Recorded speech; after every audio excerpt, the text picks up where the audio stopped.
여자 둘이 토크하고 있습니다. 안녕하세요. 황선우입니다. 안녕하세요. 김하나입니다. 선우 씨. 네, 하나 씨. 우리의 지금 이 이비인후 상태로 네. 계절을 짐작할 수 있습니다. 그러게요. 저희 두 사람 다 비염이 있는데 지금 알러지가 폭발하는 시즌이에요. 네. 저 사람이 깼구나를 거실에서 훌쩍거리는 소리로 알 수 있습니다. 네.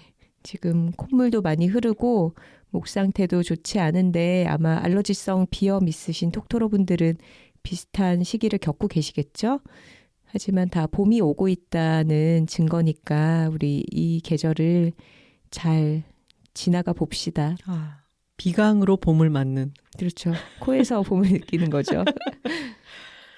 자, 여러분 드디어 공개방송에 대한 안내를 드려야겠죠? 네. 스포티파이와 함께하는 여둘톡 첫 공개방송 4월 1일 오후 3시에 마포중앙도서관 마중홀에서 열립니다. 오늘은 그 예매 방법을 안내해드리겠습니다.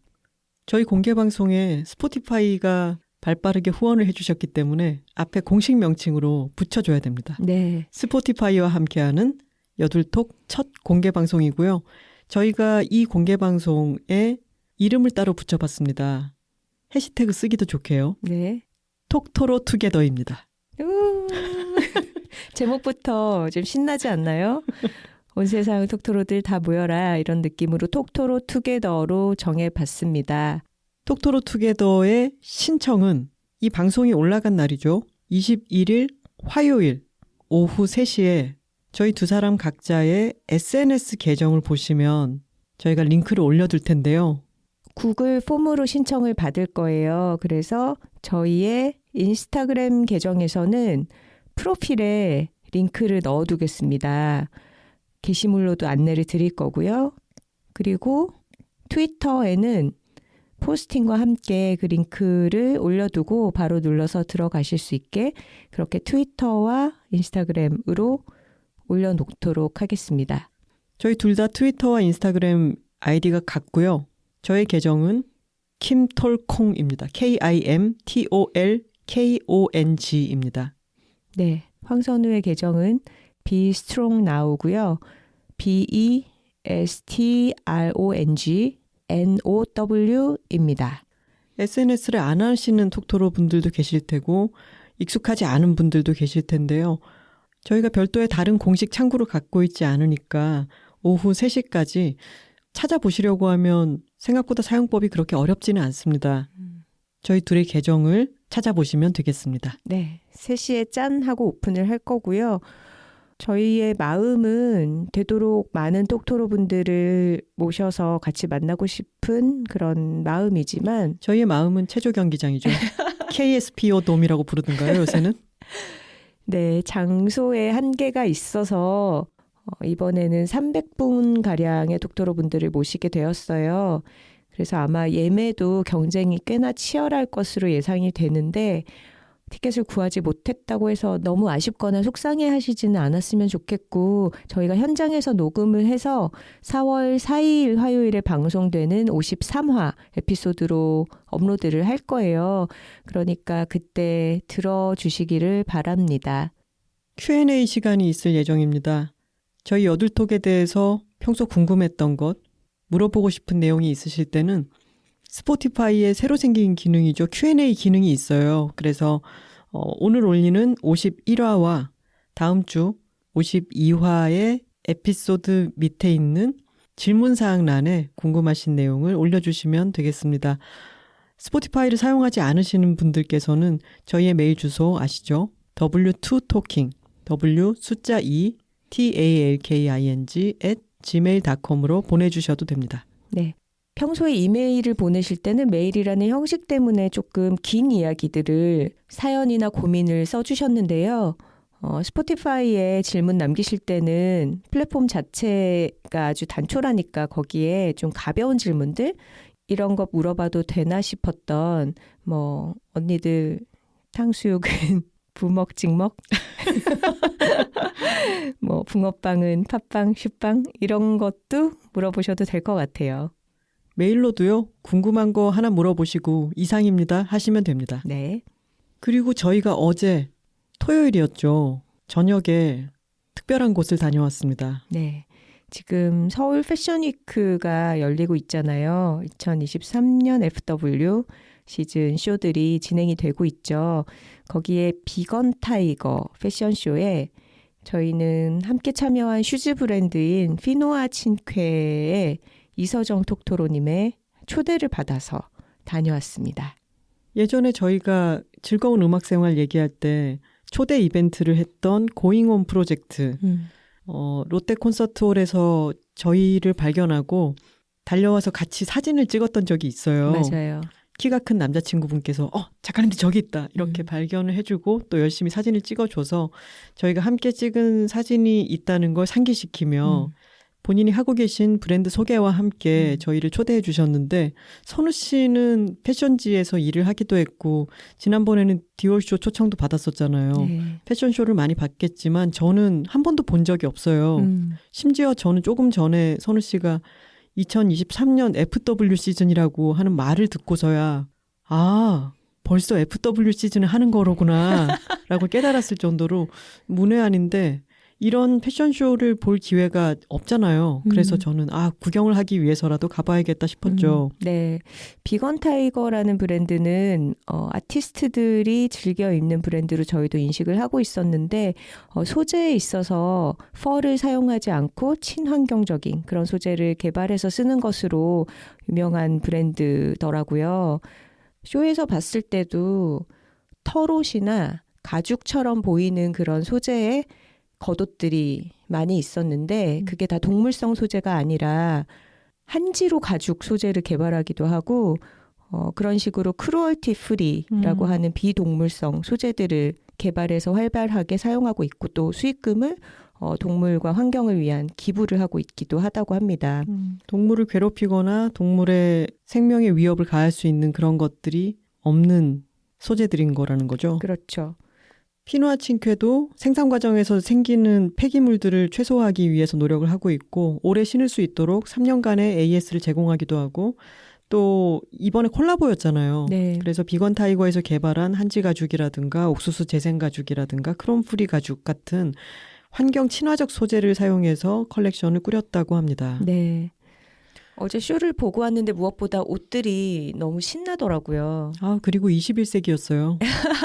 정말 젠더 프리란 무엇인가 이런 거를 그냥 시각적으로 알 수 있었고 그 모델들의 느낌이나 애티튜드 같은 것들도 이거를 보는 걸 지금 말로 설명하기는 어렵지만 왜 패션쇼라고 하는 것을 그렇게 공들여 준비하고 그것이 사진이나 영상으로는 절대 안 담기는 어떤 아우라가 그곳에 있구나라는 걸 저는 어제 크게 느꼈습니다. 맞아요. 그리고 새삼 느꼈지만 DDP, 동대문 디자인 플라자는 정말 신비한 곳이었습니다. 왜냐하면 안내 지도를 아무리 봐도 그곳을 찾아갈 수가 없기 때문이죠. 맞아요. 저희의 위치가 표시된 약도가 눈앞에 있고 그 모양으로 생긴 건물이 또 눈앞에 있는데 웬만하면 사람이 그러면 찾아가야 되잖아요. 계속 겉을 빙글빙글 돌게 되는 거예요. 심지어 저기구나 하고 뉴진스 사진이 나와 있는 서울 패션 위크라고 하는 커다란 플래카드 같은 걸 보고 여기로구나 하고 찾아가도 거기가 아니야. 네, 거기는 매점이었을 뿐이죠. 아무튼 우여곡절 끝에 행사장을 잘 찾아서 쇼를 봤고요. 또 반가운 얼굴들도 마주쳤습니다. 저희가 앉아있는 그 프런트 로우의 맞은편 쪽에 누군가들이 저 멀리서 막 반갑게 손짓을 하는 거예요. 근데 굉장히 연예인들이 앉아있는 그런 자리였거든요. 그리고 되게 예쁘게 치장을 하고 오셨더라고요, 그분들이. 그래서 저희는 누구지? 여기서 우리한테 인사할 사람이 없는데? 라고 눈을 부비면서 저 멀리를 봤는데 나중에 알아보니까 뮤지션 김사월 씨와 이슬아 작가님과 이현 시인님이더라고요. 네, 이들은 연예인으로서 셀럽으로서 그 자리에 초대가 돼서 의상도 비건 타이거의 아주 멋진 화려한 그런 옷들을 입고 왜 패션쇼장에 포토월에서 사진 찍혀서 기사로 뜨시는 분들 있잖아요. 연예 뉴스에 한 줄씩 김사월 생머리 휘날리며 김사월 긴 생머리 그녀. 그런 식의 한 줄 제목과 함께 사진이 소개되는 이제 그 분들이셨던 거죠. 그래서 오랜만에 아주 반갑게 인사를 나눴습니다. 역시 톡토로 이즈 에브리웨어라는 사실을 재차 확인할 수 있었습니다. 이 피노아 칭쾌라고 하는 브랜드에 대해서 조금은 더 설명을 드려야 될 것 같아요. 이름이 어렵죠. 근데 뜻을 알면은 그렇게까지 어렵지 않습니다. 피노. 아, 내가 설명할 수가 없구나. 피노가 무슨 뜻인지 몰라. 칭쾌가 이탈리아어로 오라는 뜻이고 오까지라고 하는 뜻이라고 합니다. 무슨 뜻이냐면은 신발 굽이 5cm가 넘지 않는 신발들인 거예요. 아. 이 이서정 대표님이 10년 전에 발목을 크게 다친 적이 있대요. 네. 그래서 발목에 불안함 같은 것이 있는데 그것을 5cm가 넘어가면은 여러 무게중심이나 발목의 위험성도 더 올라가겠죠. 그래서 그것을 넘지 않으면서 예쁘고 편안하게 신을 수 있는 구두를 이서정 대표님이 디자인을 하고 동업자분은 성수동에서 신발 만들기를 가업으로 하고 있는 GV 출신으로 테크니션, 기술적인 부분을 맡고 있는 거죠. 그래서 어떤 만듦새도 탄탄하고 디자인도 예쁜 여러분 인스타그램에서 피노 아 칭쾌라고 한글로 쳐보시면 계정이 나옵니다. 신발들이 아주 예쁘고요. 한번 구경해 보셔도 좋겠습니다. 네. 톡토로님이 운영하시는 브랜드입니다. 네.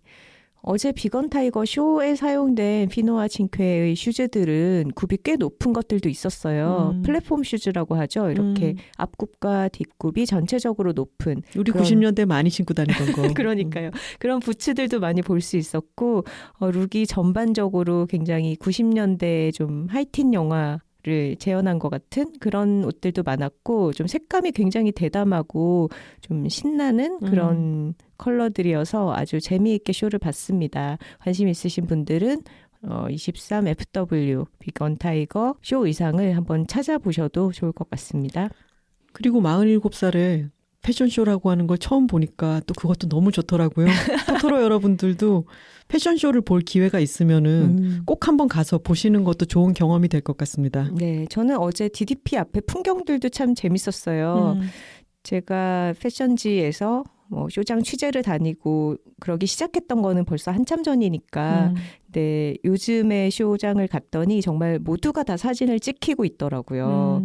그러니까 그 쇼를 보러 온 사람들 자체가 패션에 관심이 많은 사람들, 패션 업계에 종사하는 사람이나 인플루언서들도 아주 많고 평범한 일반인일지라도 이 쇼장에 와서 자신이 주인공으로 이미지를 찍어서 뭔가 자기 채널에 올리는 그런 모습들이 풍경이 많이 바뀌었다 이런 생각이 들더라고요. 맞아요. 어제 구경을 하러 오신 분들도 공작새처럼 뽐을 내고 오신 분들이 많아서 참 즐거웠습니다. 이 얘기를 하고 있는 우리 둘의 뽐새를 서로 마주보고 있자니 또 양심의 가책이 찾아오네요. 자, 오늘 여든 뉴스 시간 같네요. 또 전해드려야 할 소식이 있습니다. 뭐죠? 저희가 호스팅하는 곳을 옮겼어요. 아, 맞아요. 저희가 공개방송 후원도 스포티파이에서 받게 되었는데요.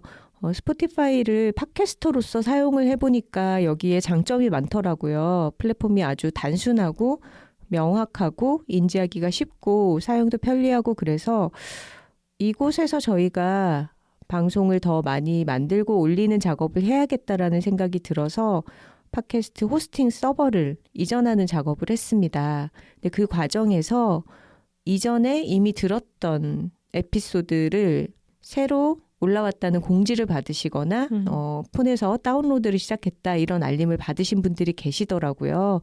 그게 조금 혼란을 초래했다면 양해를 부탁드립니다. 여러 여둘 뉴스를 전해드렸고요. 이제 51화 본격적인 이야기를 시작해 보겠습니다. 오늘은 댓글 하나를 읽으면서 시작을 해볼게요. 네. 언니들, 송파구에 사는 송토로예요. 오아시스 같은 여둘톡 들으며 오늘도 힐링했네요. 사실 마음이 무거울 때 어떻게 해야 할지 모르겠는 감정이 몰려올 때 언니들 목소리 들으면서 자주 안심하고 있어요. 버스를 타고 걷고 또 일을 할 때도요. 벌써 돌잔치 시즌이 왔다니 정말 축하드립니다. 2년, 3년, 10주년도 오겠죠? 덕의 바람입니다. 오래오래 함께 해주세요. 이런 덕담의 말씀을 주셨는데요. 네. 블로그라든가 여러 다른 반응들을 보면은 긴장이 될 때나 좀 불안한 감정이 몰려올 때 여들톡을 들으면은 마음이 편안해져서 정말 좋다. 이런 이야기가 참 많아요. 맞아요. 심지어는 밤에 듣다가 잠들었다 이런 분들도 많이 계시죠. 저희 방송이 확실히 좀 마음을 진정시켜주고 안정감을 드리는 그런 효과가 있는 것 같아요. 그러면서 좀 아리까리하죠. 재미없다는 건지 졸리다는 건지. 근데 그래도 들으면서 잠을 포근히 잘 수 있다는 거는 좋은 것 같아요. 맞아요. 누구 한 명 잘 재워본 어. 사람이라니 우리가 얼마나 태어나서 보람 있는 일을 하고 있는 겁니까? 그러니까요. 송토로님도 이렇게 말씀해 주셨죠. 마음이 무거울 때, 어떻게 해야 할지 모르겠는 감정이 몰려올 때 여들톡을 들으면서 자주 안심하고 있다라고 말씀해 주셨습니다. 이런 감정을 느끼시는 분들이 적지 않을 것 같아서 오늘의 주제를 정해봤습니다.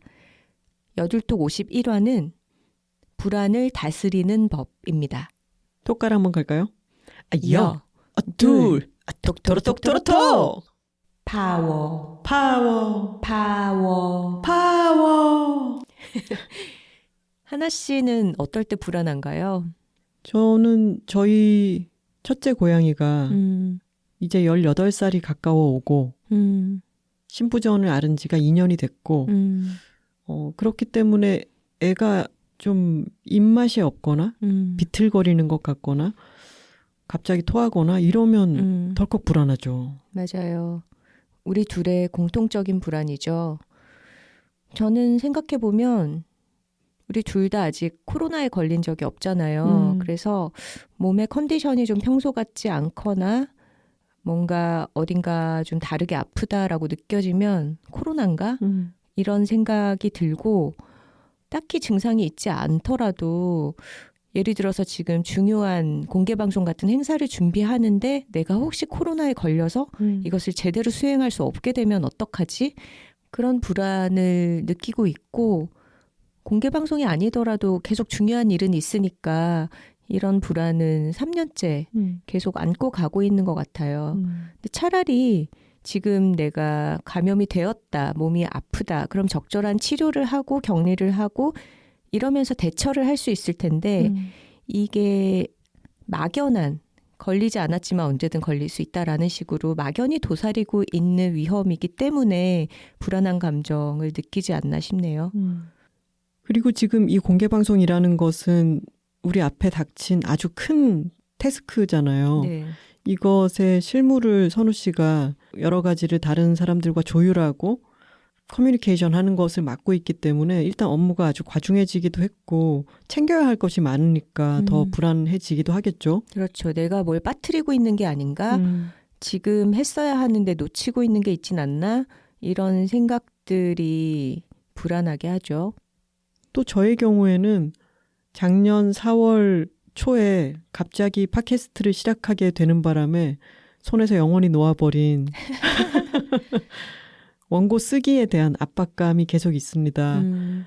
저희 편집자님도 톡토로셔서 지금 상황이 어떻게 전개되어 버렸는지를 짐작은 해주시지만 이제 한번 만나자 이런 말씀도 주셨는데 확 밀었거든요. 제가. 공개방송 끝나고 연락드리겠습니다. 그런데 하나 씨가 이렇게 마감 앞에서 느끼는 압박감, 불안, 그리고 제가 공개방송을 앞두고 느끼는 불안 같은 것은 굉장히 자연스럽고 어느 정도는 건강한 불안인 것 같아요. 이런 것에 불안을 느끼지 않는다면 그것도 이상한 상태겠죠. 하지만 우리가 좀 들여다봐야 할 것은 우리가 스스로 대처하고 해결할 수 있는 문제가 아닌 것. 우리의 노력으로 해결되지 않는 문제에 대해서 지나치게 불안을 느끼는 그런 심리 상태를 들여다봐야 될 것 같아요. 저희가 이번 주제가 불안을 다스리는 법이다라고 얘기를 하면서 저희 주위에 있는 친구들을 인터뷰를 했어요.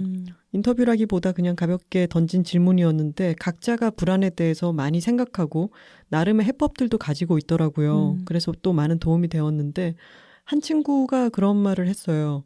선우 씨와 저의 경우에는 불안도가 그렇게 높은 사람들은 아닌 것 같다라고 얘기를 해줬는데 방금 선우 씨가 얘기한 것처럼 저희도 닥친 일에 대해서는 그것에 대해서 책임감을 느끼고 잘했으면 좋겠으니까 불안감을 느끼기는 하지만 어떤 근원을 알 수 없는 불안감이라든가 막연한 불안감에 시달리는 일은 저희는 비교적 적은 편인 것 같아요.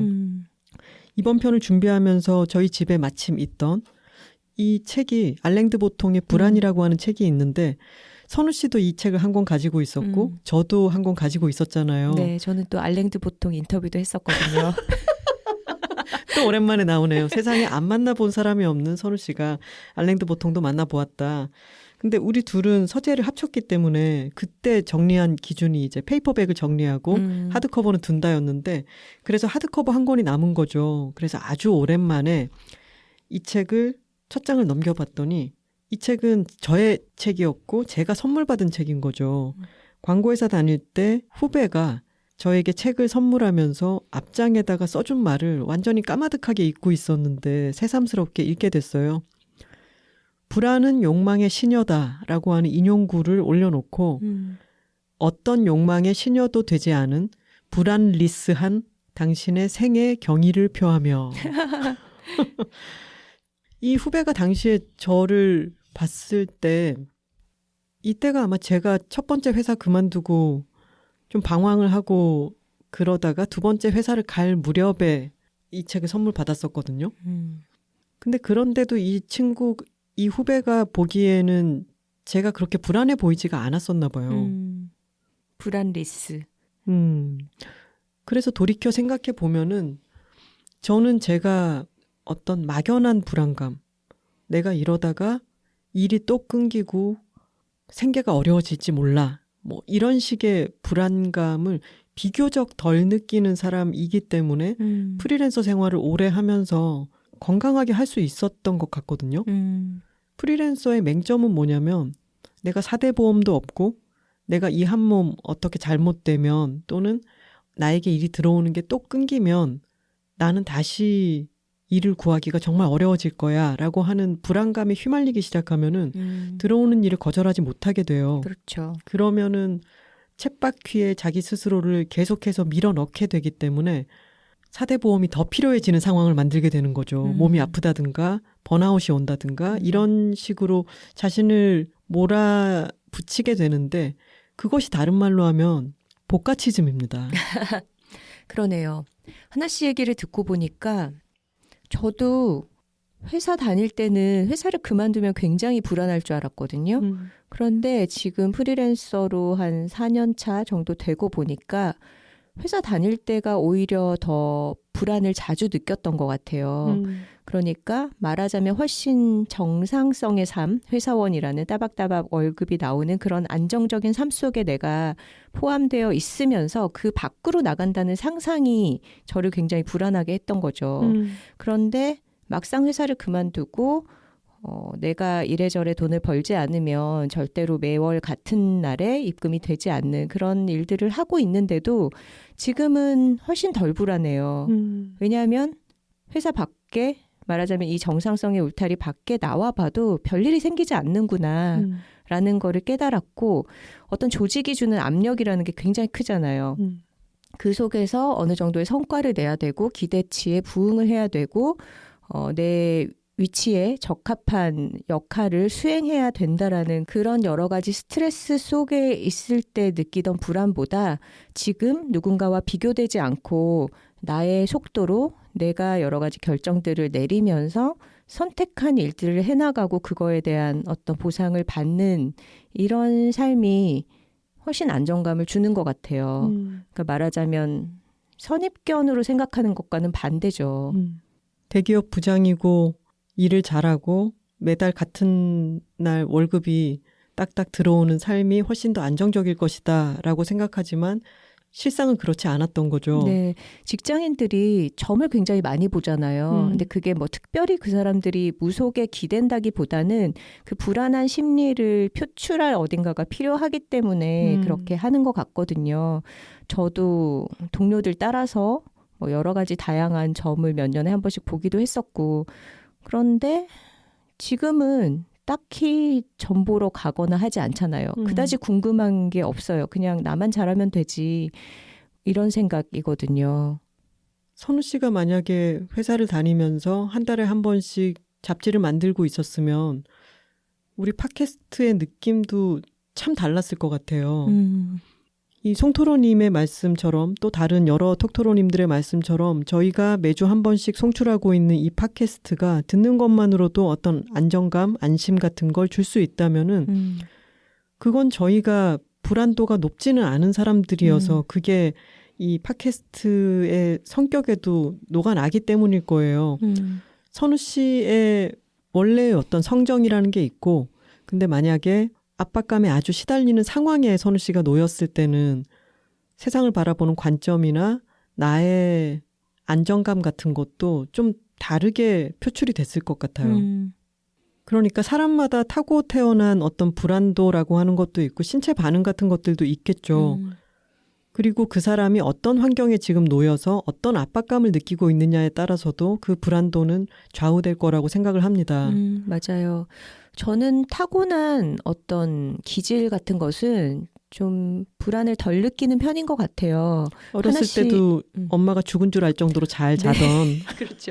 하나 씨랑 저를 비교를 해보면 하나 씨가 여러 가지 감각하는 게 훨씬 예민하잖아요. 그러니까 말하자면 불안을 느낄 만한 그런 척도가 하나 씨가 좀 더 많이 갖고 있는 편이고 저는 좀 둔감하기도 하고 무던하기도 하고. 선우 씨는 장염도 안 걸려본 사람이었잖아요. 불과 얼마 전까지. 죄송합니다. 그런 식으로 타고난 조건은 조금 불안을 덜 느끼는 편인 것 같지만 어떤 상황 속에 있을 때 사회적으로 발현되는 불안이라는 건 분명히 있죠. 제가 회사 다닐 때를 말씀드렸던 것도 있고 내가 어떤 사람들에게 둘러싸여서 살아가느냐, 어떤 집단 안에서 영향을 받으면서 지내느냐 이런 것들이 개인의 기질과 상관없이 불안을 더 느끼게끔 촉발하는 요인이 되죠. 그리고 한국 사회는 그런 면에서 정말 사람들을 불안하게 하는 그런 사회가 아닌가 싶어요. 점점 더 그렇게 되어 가고요. 맞아요. 해외 생활을 해보거나 아니면 해외에서 좀 지내본 분들이 그런 말씀을 많이 하죠. 한국처럼 빠른 곳이 없다. 여행만 가도 그걸 느끼겠죠. 여러 서비스라든가 뭐 배송이라든가 이런 또는 어떤 기관에서 업무가 처리되는 속도 같은 것이 이런 나라는 전 세계에 또 없습니다. 뭔가 빠름, 역동성 이런 것 자체가 한국의 캐릭터가 되어 있죠. 뭔가 이런 K 문화를 소개하는 영상 같은 거 보면은 그런 엄청난 속도감을 강조하잖아요. Dynamic Korea. 막 차들 빠르게 달리고 막 야경이 막 펼쳐지고 막 360도를 돌면서 막 보여주고 근데 그 속도감이 우리는 이미 그 속에서 너무 젖어서 거기에 맞추면서 살아가고 있는 거죠. 그리고 그런 빠른 속도를 따라서 어떤 불안감, 그 속도를 나도 맞춰야 할 것 같은 압박감 같은 것들이 빠르게 전염되기도 하는 것 같습니다. 맞아요. 불안이라는 단어를 들여다보면 편안할 안자가 없다라는 거잖아요. 그러니까 불안의 어떤 반대에 있는 가치는 안전함, 안정감, 안심 뭐 이런 것들이 되겠죠. 그런데 우리를 둘러싸고 있는 환경을 볼 때 특히 여성들은 한국 사회가 우리에게 물리적으로 안전한가? 이런 질문에 그렇다라고 대답하기가 어려운 경우들이 많고 그리고 내가 안정적으로 살고 있는가? 이런 질문에 대해서도 그렇지 않아. 너는 더 성과를 거둬야 돼. 안심할 수 없어. 뭔가 지금 더 이뤄야지. 쉴 때가 아니야. 이런 메시지들을 끊임없이 살면서 받잖아요. 그리고 이른바 결혼 정년기라고 하는 말이 있는 나라가 그렇게 많지 않습니다. 한국은 그 말의 압박감을 많이들 느끼는 그런 나라이고 그 압박감은 여성에게 더 많이 가해지죠. 몇 살에 뭘 해야 되고 뭐 대학은 이 나이 때 가야 되고 몇 살에는 취직을 해야 되고 또 결혼도 적당할 때 해서 그다음에 애를 낳아야 되고 또 애는 어느 정도의 학교는 보내야 되고 인생의 과업이 끝이 없죠. 그리고 그걸 이뤄내지 못한 사람들에게 뭔가 잘못 살고 있다라는 불안을 느끼게끔 굉장히 선을 넘으면서 무례하게 평가하는 사람들이 너무 많고요. 한국은 또 고맥락 사회라고 라고 말을 하죠. 사람들의 관계가 너무 중요하고 이 크지 않은 나라의 인구 밀도는 아주 높고 그리고 자원이 특별히 있는 게 아니라 인적 자원이 거의 다잖아요. 그리고 탄탄하게 예전의 유산이 면면이 이어오는 그런 나라가 아니라 얼마 전에 RM이 엘파이스랑 인터뷰한 거 혹시 보셨어요? 네네. 그 인터뷰 너무 놀랍지 않았나요? 그러게요. 정말 답을 너무나 지적으로 잘하더라고요. 최근에 저에게 정말 큰 충격을 준 인터뷰였는데 그 얘기만으로도 한 30분을 할 수 있을 것 같으니까 짧게 이 부분만 얘기할게요. RM이 이렇게 대답을 했죠. BTS RM 얘기입니다. 네. 70년 전만 해도 이 나라에는 아무것도 없었다. 그렇기 때문에 아무것도 없는 데서 뭔가를 이뤄온 사람들의 나라다. 이런 얘기를 하잖아요. 근데 그게 그러다 보니까 RM은 이제 그 맥락을 더 멋지게 표현을 하긴 했지만 실제로 우리나라는 사람들이 너무 경쟁을 해야만 살아갈 수 있는 아주 경쟁 지향적인 사회가 되어 있습니다. 맞아요. 그리고 경쟁이 중요하다 보니까 그 성과에 대한 압박도 아주 심하고 그리고 사람들이 기본적으로 좀 배째라 정신이 덜합니다. 어떤 정상성이라고 규정되어 있는 범위도 아주 좁고 그것에서 벗어나는 것을 쉽게 배척하기 때문에 다른 모델이 눈에 잘 보이지 않고 나도 이 안에 눈치를 보면서 이 정상성 안에 있어야겠다라고 하는 그러지 않으면 밀려날 것 같은 압박감을 너무 많이 주는 사회죠. 맞아요. 그런데 저희가 40대 여성으로서 회사 안 다니죠. 결혼 안 했죠. 이런 정상성 바깥에 있어 보니까 배째라 한 적은 없지만 그냥 결과적으로 그렇게 살아도 아무 문제가 없습니다. 네. 선우 씨가 여자들이 살고 있습니다의 명문을 썼죠. 내가 결혼 안 해봐서 아는데 라고 하는 글을 썼죠. 네, 아무 일도 없습니다. 여러분 읽을 기회가 되시면 그 글을 꼭 읽어보십시오. 네. 수많은 톡토로님들이 저희의 슬로건 중에 하나인 No More 복가치즘에 대해서 그게 정말 필요한 사람이다 나는 이런 말씀들을 정말 많이 해주세요. 복가치스트가 정말 많다는 얘기겠죠. 다들 자신에게 주어진 기대에 대해서 그것을 받아들이고 열심히 부응하기 위해 살아가는 그런 착실한 사람들이 많다는 거죠. 이 얘기를 듣는 분들 중에는 나는 남의 기대라기보다는 내 기준이 높아서 내가 스스로에게 부과하는 기대에 부응하기 위해서 난 그렇게 노력하는 건데 이렇게 생각하는 분들도 계실 수 있는데 우리나라는 나의 기대라고 하는 것도 남의 기대가 침투해 들어오기 참 쉬운 구조예요. 내가 이 나이쯤 됐으면 이 정도는 해야지.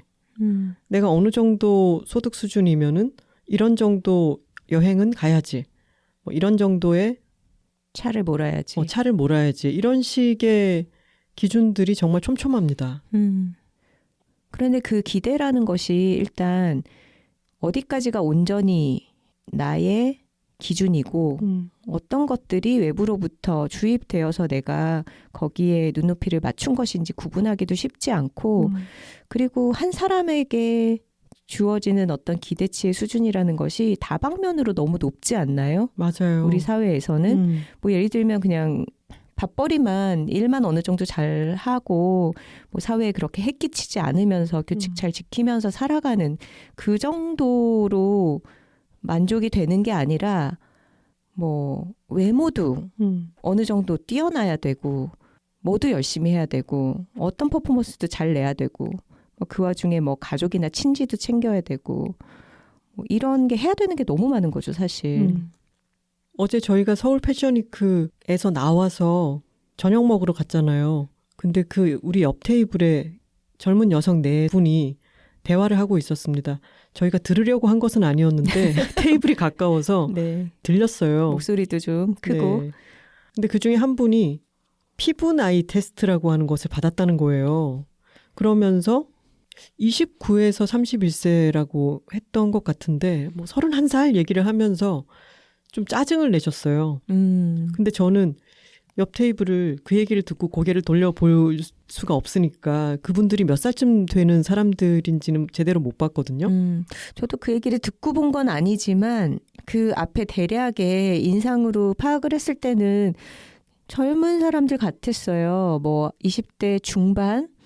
그리고 그 대화의 맥락으로 파악을 해볼 때도 29에서 31세 나온 결과에 광분을 하는 걸 보면 아마도 20대 중반이 아닐까? 근데 40대도 후반이 된 저희의 입장에서는 31세 피부 나이 정말 젊은 거 아닌가? 그리고 뭐 25세와 31세라고 해도 그 차이가 그렇게까지 뭐 화낼 정도인가? 이런 생각이 드는 거죠. 그리고 어떻게 보면은 그 피부 나이를 굳이 측정한다는 거, 그게 어떤 기준에서 되는 건지는 모르겠지만 어떤 관리가 필요하다라고 하는 필요성을 어필하기 위해서 약간 상술이기도 하지 않나요? 맞아요. 사실은 저희도 20대 때 그런 데 끌려가가지고 테스트 많이 받고. 맞아요. 저도 한번 받아본 적 있어요. 명동이나 종로에 그런 사람들 아주 많았습니다. 저희처럼 어리바리해 보이는 아가씨들. 부산에서 온 저 사람들을 이렇게 데리고 가가지고. 그리고 꼭 그 끝에는 뭐가 있냐. 강매로 끝나죠. 이거 뭐 패키지로 마사지 몇 번 해주니까 뭐 30만 원 결제하고 가라. 뭐 아니면 무슨 뭐 팩을 이거를 하면은 너무 좋아지니까 이걸 얼마치 사가라. 이런 결론으로 항상 도달했었죠. 하고 싶은 이야기는 피부 나이가 25세에 31세의 피부를 가진다고 해서 큰일이 아닙니다. 하지만 뭔가 굉장히 큰일이고 내가 관리를 잘못하고 있는 게 돌이킬 수 없는 잘못을 저지르는 것처럼 그런 불안한 심리를 불러일으켜서 결국은 돈을 쓰게 만든다라는 거죠. 그런 메커니즘이 정말 잘 발현되는 곳이 어디냐면 육아시장인 것 같아요.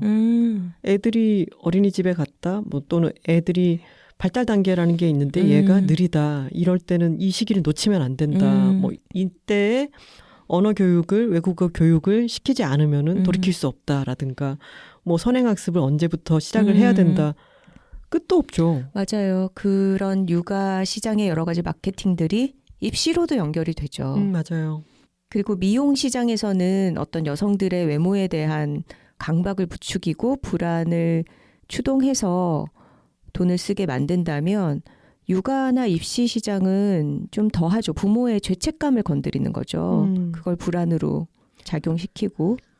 얼마 전에 선우 씨의 친구가 한 달에 한 아이의 학원 비용이 200만 원 들어간다는 얘기를 듣고 저희는 너무 깜짝 놀랐었는데, 왜냐하면 저희의 지금 가게에서 한 아이, 그 집에는 애가 또 둘이었잖아요. 한 아이에게 200만 원씩 한 달에, 그러면 둘째 아이가 크면 400만 원이 될 수도 있는 건데 그런 지출을 할 수 있나? 저희는 너무 놀랐어요. 근데 그러고 며칠 뒤에는 또 저의 친구들을 만나러 갔는데 그런 얘기를 들었다. 정말 그러니? 그랬더니 그게 많이 쓰는 편이 아니라고 맞아요. 하더라고요. 맞아요. 근데 이것도 우리가 애가 없으니까 속 편하게 할 수 있는 소리지, 또 막상 자녀가 공부를 하는 입장인데 남들이 한다는 걸 안 시켜주기도, 그거는 정말 큰 용기가 필요한 일일 것 같기는 해요. 육아, 입시, 미용 이런 쪽은 예전에 불안 인더스트리라고 하는 말을 들었었는데 그 명칭이 딱 적용되는 분야일 것 같아요. 근데 선우 씨와 제가 그래도 비교적 불안감이 낮은 것에는 우리 둘의 부모님들이 그렇게까지 압박감을 주는 스타일은 아니었죠. 자식에게 기대를 크게 걸거나 너는 꼭 어떤 일을 했으면 좋겠다라고 얘기를 하거나 그런 게 적었고, 그만큼 사실 열심히 투자를 하려고 하지도 않았고. 저희 부모님은 기대는 컸던 것 같은데 제가 잔소리를 너무 싫어하니까 잔소리를 좀 안 하고, 또 제 스스로도 약간 성과에 대한 욕심, 애살이 있어서 그냥 웬만큼 나 자신을 위해서 열심히 했다고 그러면 조금 찔리지만 그냥 시달리진 않았던 것 같아요. 적어도. 저는 그 포인트가 중요한 것 같은 게 잔소리를 워낙 싫어해서 이런 얘기를 하잖아요. 저는 선우 씨에 비하면 장염도 잘 걸리고 여러 가지로 기질이 예민한 부분들이 있고, 그리고 약간 불안하면 심장이 두근두근 거리거나 카페인을 섭취해도 심장이 바로 반응을 보이곤 하잖아요. 연약하고 소중한 사람. 네, 연약하고 소중한 INFP라고요. 근데 이런 저이지만 그래도 부모님의 기대에 부응해야 한다라고 하는 것에는 좀 약간 배째라 정신이 있었어요. 그건 아마도 저희 엄마 아빠가 그들의 엄마 아빠 말을 지지리도 안 듣는 사람들이었거든요. 뭐 반대하는 결혼하고 집에서 자기 하고 싶은 대로 해가지고 약간 내놓은 자식처럼 살고 뭐 그랬던 분들이라 어차피 자식은 내 말을 안 들어 이런 게 있었는지. 내놓음의 대물림. 근데 그래서 저는 모든 부모는 좋은 부모만 있는 것도 아니고 모든 게 나쁜 부모만 있는 것도 아니죠. 부모의 역할도 나눠서 봤을 때 저희 부모님이 과도한 기대로 자녀를 불안하게 만들지는 않았다는 것은 좋은 점이었던 것 같아요. 부모님 평점표에서. 네. 하지만 둘이 너무 싸워가지고 사람을 불안하게 했다. 그런 건 있죠. 근데 많은 톡토로 여러분들도 자녀를 육아를 하시는 분들의 경우 저희가 자주 드리는 말씀이 있죠. 자식은 평생을 통해 부모에게 줘야 하는 가르침이 있다. 그것은 자식은 절대로 부모 뜻대로 되지 않는다는 가르침이다. 이런 말씀을 드리곤 하는데 자녀가 잘 되라고 하는 마음을 과도한 기대로 표출하거나 또는 이게 좋은 거라고 하는 믿음으로 너무 많은 것을 투자하면서 통제하려고 하거나 그것이 자녀의 불안감에는 큰 영향을 미칠 것 같습니다. 맞아요. 내가 양육자로서 내 아이에게 어떤 불안감을 심어주고 있지는 않는가. 그것을 들여다보는 한편으로 또 내 마음속에 여러 가지 불안 중에 내 부모가 나에게 필요 이상으로 높여놓은 부분은 있지 않은가. 이런 것들을 성찰하는 게 살아가는 데 필요할 것 같아요. 그리고 모든 톡토로는 또 누군가의 자녀이기도 하기 때문에 지금 나이가 몇 살이냐를 떠나가지고 여전히 부모의 영향권 안에서 내가 해야 할 도리를 충실히 하려고 아등바등 정말 스스로를 볶아치고 계신 톡토로님들이 틀림없이 계실 거예요. 근데 부모님의 삶은 부모님의 삶이고요. 톡토로님의 삶은 톡토로님의 삶이에요. 부모님이 낳아주신 분들이고 핏줄이 이어져 있는 가까운 분들이긴 하지만 30살이 넘으면요. 완전히 별개의 독립된 존재여야 해요. 그러면서 그 관계가 끈끈하면 끈끈할수록 좋지 않아요. 건강한 분리가 일어나서 개인으로서 잘 살면서 만났을 때 서로 다정하게 지내고 다시 또 잘 떨어질 수 있어야 건강한 관계가 됩니다. 그리고 부모뿐 아니라 나와 가까운 인간관계에 있는 사람들 중에서 유독 불안을 부추기는 그런 관계들은 멀리할 필요도 있는 것 같아요. 뭔가 나를 내 존재 자체로 받아들이고 지지해주는 것이 아니라 여러 가지 나의 외적인 요소로 나를 계속 평가한다거나 어떤 사회적인 기준에 부합하지 못하면 좀 잘못 살고 있는 듯이 그런 것들을 지적을 하는 사람들도 분명히 많이 있죠. 그런 친구들을 20대 때 많이 끊어낸 게 저는 지금의 안정감에도 많은 영향을 준 것 같아요. 맞아요. 내게 불안감을 더 증폭시키는 친구 옆에 끝내 있을 필요는 없어요. 저희가 친구 사귀는 법에서도 누누이 얘기를 했지만 오래된 좋은 관계가 있을 수도 있고 그리고 새로운 좋은 관계도 정말 많죠. 20대 이후에도 30대, 40대, 50대 계속해서 새로운 사람들은 주위에 생기게 되어 있고요. 그게 지금 막막하게 느껴지는 분들도 있을 수 있겠지만 약간의 물꼬를 트면 자신에게 더 맞는 친구들을 사귈 수 있는 통로는 분명히 있어요. 이거는 저희가 살아오면서 저희도 느껴본 것이기 때문에 말씀을 드리는 거고요. 네. 저는 제가 프리랜서 생활을 하고 있을 때 쳇바퀴에 저를 넣으면 안 된다고 생각했기 때문에 또 그리고 그리 부지런한 성격이 아니기도 할 뿐더러 저는 시간이 최고의 럭셔리라고 생각하기 때문에 들어오는 일을 다 받지 않았어요. 그래서 한 프로젝트를 끝내면 여행을 다녀오고 친구들이랑 아주 편안한 시간을 갖고 뭐 영화, 미술관, 뭐 밀려든 책을 읽기도 하고 시간을 충분히 쓰면서 보냈고 저는 그때 정말 사람답게 잘 살고 있구나라고 느꼈거든요. 근데 그 예전 직장을 같이 다녔던 친구 한 사람이 저에게 너는 왜 그렇게 재능을 낭비해? 라고 얘기를 했던 적이 있었어요. 근데 그 말을 들었을 때 제가 약간 덜컥하더라고요. 아, 나 이렇게 살면 안 되는 건가? 나 지금 너무 행복하고 내가 돈을 많이 버는 게 목적이 아니라 나는 시간을 많이 버는 게 목적이기 때문에 일을 끊이지 않을 정도로만 띄엄띄엄 하면서 그 사인 시간이 삶이라고 생각했기 때문에 정말 누리면서 살고 있는데 이러면 안 되는 건가라는 불안감이 훅 들더라고요. 그 친구가 저에게 왜 그렇게 재능을 낭비해에 그렇게 포함되어 있었던 말은 뭐 네 회사를 차릴 규모 정도로 돈을 버는 것도 아니면서 또는 네가 지금 회사에 들어가면 받을 수 있는 여러 연봉이나 이런 크기 정도만큼 돈을 벌지도 않으면서 그게 그렇게 안정감이 있는 지금 생활도 아니면서 이런 많은 것들이 포함되어 있었겠죠. 근데 제가 그 얘기를 듣고 그 말에 대해서 한참 생각을 했어요. 근데 저는 그렇게 생긴 사람인 거예요. 사람들이 이렇게 살아야 한다. 이게 너의 말하자면 가성비를 가장 뽑아낼 수 있는 삶이다라고 만들어둔 모델을 살아낼 수가 없는 사람이더라고요. 맞아요. 재능을 낭비하지 말라라는 말에는 재능을 다 발현을 해야 좋은 삶이다. 플러스 그 재능을 발현해서 경제적인 성과를 이뤄내야 그게 바람직한 삶이다라는 가치관이 녹아있죠. 그런데 그 두 가지 다 우리가 의문을 제기해 볼 수 있는 생각이죠.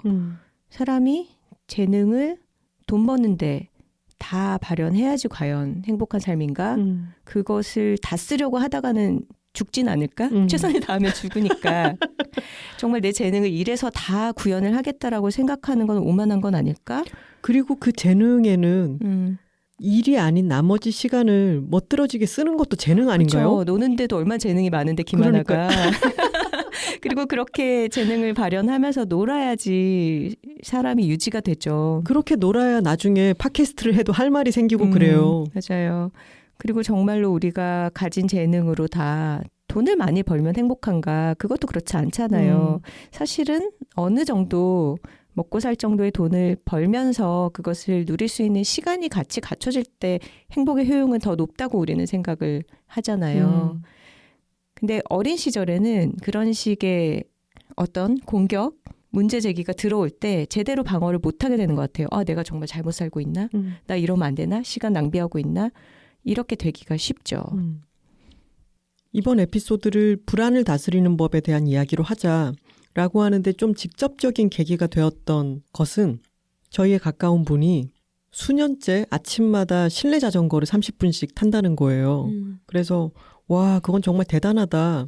그렇게 꾸준히 하는 거는 참 좋네요. 이런 얘기를 했더니 그분 말씀이 본인은 불안도가 좀 높은 편이어서 심장이 막 두근거리면서 알 수 없는 불안감이 찾아온다는 거죠. 불안할 때 신체 반응으로 뭐 심장이 뛰기도 하고 뭐 이렇게 식은땀이 나기도 하고 좀 입술도 바짝바짝 마르고 그런 경우들이 있죠. 네.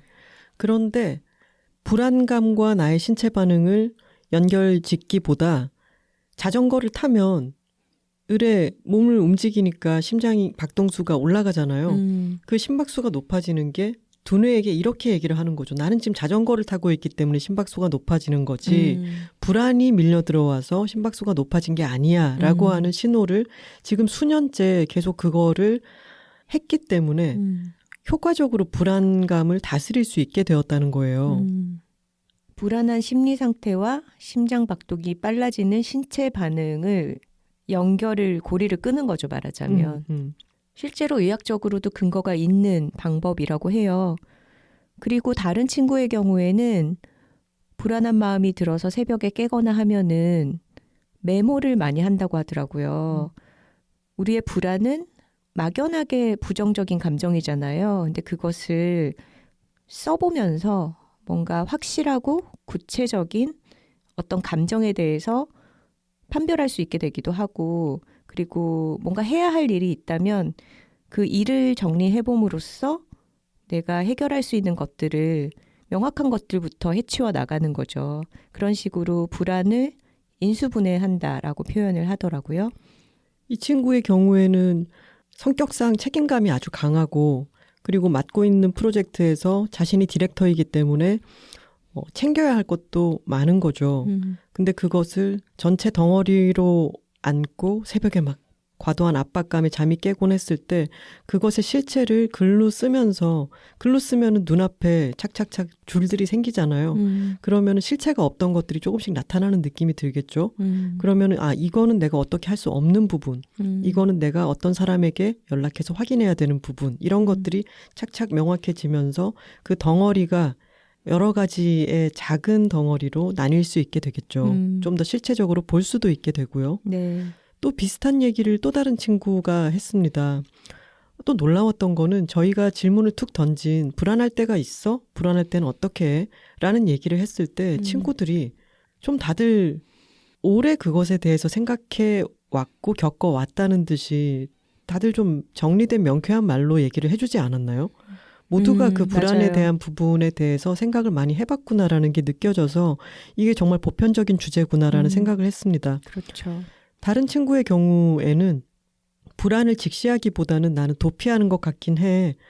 근데 항상 불안하기도 해. 라는 얘기를 하면서 그럴 때 이 친구도 또 눈에 좀 보이는 성과물이 있으면 마음이 좀 더 편안해지기 때문에 뜨개질을 한다든가 이제 손을 놀리고 그 나의 한 코 한 코에 집중을 함으로 인해서 불안을 직시하는 것에서부터 조금 떨어져 나오는 거죠. 그리고 뜨개질이 계속해서 만들어지는 그 성과물이 나의 한쪽에 생겨나게 되니까 그것을 보면서 불안을 좀 달래기도 한다. 또는 집을 청소해서 뭐 그 친구는 강박적으로 막 집을 반듯반듯하게 해놓고 그런 친구는 아니지만 늘 집이 깨끗하긴 해요. 근데 그런 청소를 하고 몸을 좀 움직이면서 불안으로부터 좀 도피를 하는 것 같아. 이런 얘기를 했죠. 맞아요. 우리도 특별히 의식하지 않았어도 좀 그렇게 몸을 단순하게 움직이면 기분이 나아진다라는 거를 체득적으로 알고 있잖아요. 특히 좀 날씨가 좋을 때 밖에 나가서 걷다 보면 여러 가지 부정적인 생각들이 조금 달아나고 눈앞에 풍경이 계속 바뀌면서 좀 생각이 환기되는 그런 걸 겪곤 하죠. 선우 씨가 얼마 전에 그런 얘기 했었잖아요. 불안과 우울의 차이점에 대해서. 이건 트위터에서 본 얘기인데 불안은 모든 게 다 중요한 것 같아서 느끼는 너무 다 중요한데 내가 잘못하고 있거나 놓치고 있거나 할까봐 느끼는 감정이라면 우울은 아무것도 중요하지 않은 것 같을 때 느끼는 감정이다라고 하더라고요. 우울은 말하자면 좀 무기력과 다 있는 거죠. 근데 그거를 읽으니까 그렇게 차이가 있네 싶었어요. 저희가 그래서 예전에 어떤 고민 사연, 코로나와 여러 가지 등등으로 우울증을 앓고 있다는 분께는 그런 얘기를 했었죠. 사실 걸으면 좋긴 한데 나가서 걷기도 지금은 쉬운 상태가 아니다. 이런 말씀을 드렸었죠. 근데 불안의 경우에는 내가 지금 해야 될 일이 너무 많기 때문에 압박감을 느끼는 거라서 이럴 때는 걷기를 추천할 만합니다. 특히나 저희가 가을 한담에서 얘기했던 좀 목적지가 없는 산책, 주위의 여러 가지들을 관찰하면서 좀 마음을 쉬게 할 수 있는 그런 산책이면 도움이 되겠죠. 네. 또 다른 친구는 불안을 가라앉히는 방법으로 아름다운 것을 본다고 하더라고요. 꽃을 좀 주문해서 집에서 다듬으면서 좀 마음을 가라앉히고 그것을 꽂아서 보면서 안정을 얻기도 하고 또 뭐 정원에 관한 그런 책을 읽기도 하고 그런 식으로 좀 자연의 아름다움을 느끼면서 불안을 달랜다고 하더라고요. 지금 몇 가지를 소개해드렸는데 톡토로 여러분들 본인에게 좀 적용할 수 있는 방법이 있다면 한번 실천을 해보셔도 좋을 것 같습니다. 저의 경우에는 재작년이 여러 가지가 겹쳐서 참 많이 힘들었었는데 그때 저는 좀 우울하기도 하고 또 때로 불안하기도 하고 이게 왔다 갔다 했던 것 같아요. 불면에 시달리고 악몽을 꾸고 잠을 잘 못 자니까 신체적으로 매우 예민해져 있고 짜증이 많아지고 이런 여러 가지들이 있었는데 명확히 뭐라고 말할 수 없었던 그 시기가 어쨌든 간에 아주 긴장된 상황이었던 것 같기는 해요. 매일의 일상이. 그래서 그것을 누그러뜨리는데 저는 아주 집중을 했는데 그 시간을 오래 갖고 나서 지금은 돌이켜보면 정말 많이 나아졌거든요. 지금은 그렇지가 않아요. 근데 그때 저에게 큰 도움이 되었던 것은 차였습니다. 제가 커피를 더 이상 좀 받아들이기 힘든 몸이 되었다. 내가 안 그래도 어떤 스트레스를 과하게 느끼고 있는데 커피까지 마시면은 이 신체 반응이 정말 더 불안하게 느껴져서 커피를 끊고 차를 마시기 시작했죠. 근데 차를 마실 때 저는 보이차를 주로 마셨는데 티백으로 간단하게 머그컵에 마시는 게 아니라 자그마한 자사오라고 하는 조그만 주전자에다가 물을 팔팔 끓여가지고 물을 붓고 세차, 그러니까 차를 씻어내는 과정이 있고 잔들을 데우고 그것을 거름망을 놓고 공도배에 옮겼다가 다시 또 따르고 이런 번거로운 과정을 계속 거쳤는데 저는 그 과정을 매번 수행하면서 마음을 많이 닦았다고 생각하거든요. 네. 그게 일종의 저에게는 종교 형식 같은 리추얼이 되어 주었던 것 같아요. 종교라는 것도요. 인류가 갖고 있는 그 막연한 불안감, 이 한없는 우주에서 인간이라고 하는 존재로 태어나서 살아가고 있는 것에 대한 막연한 불안감을 달래주는 수천 년의 장치이자 이야기 체계, 또 이미지와 상징의 체계가 집대성된 게 종교인데 그 종교의 형식들이 다 있죠. 네. 뭐 종소리라든가 촛불을 켠다든가 향을 피운다든가 목탁을 두들긴다든가 염주나 묵주를 이렇게 손가락으로 넘긴다든가 하는 수많은 그런 형식들 또는 종교 건축물들 그런 것들이 주는 위안은 힘이 있어요. 아주 커다란 위안의 힘이 있어요. 근데 저는 종교를 믿을 수 있는 사람은 아니기 때문에 종교의 형식을 많이 이용하려고 했어요. 그래서 어느 종교 시설 같은 공간에 뭐 이를테면 예쁘게 지어진 성당이라든가 조용한 절이라든가 이런 데를 가서 가만히 앉아 있고 거기에서의 어떤 것을 느끼고 마음을 가라앉히고 돌아온다든가 종교의 내용이 아니라 형식. 종교가 가진 어떤 형식이 주는 위안을 활용을 한 거죠. 네.